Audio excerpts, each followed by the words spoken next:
ওই যে কথাই আছে না, বাঙালির 12 মাসে 13 পার্বণ। তো দুর্গাপুজো থেকে জগদ্ধাত্রী পুজো কাটানোর পর আমাদের এখনও কিন্তু ঘোরা শেষ হয়নি। তো আমি আর ও সেদিনকে চলে গেছিলাম একটু রাসের মেলাতে। ওর সাথে আমার এটা বিয়ের পর প্রথম রাসের মেলা। তো সত্যি কথা বলতে খুব সুন্দরভাবে সাজিয়েছিল মন্দিরটা, আমার তো দেখে মন ভরে গেছে। আর মেলায় আমরা গেছি শেষের দিকে, প্রথমে নয় কিন্তু। তো মেলাতে গিয়ে ফার্স্টে আমরা যেটা করেছিলাম সেটা হলো পাপড়ি চাট খেয়েছিলাম।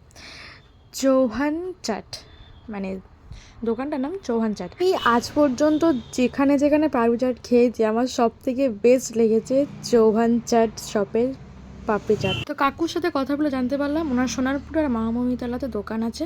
তারপর একটু ঘুগনি আর বাড়ির জন্য জিলিপি নিয়ে নিলাম।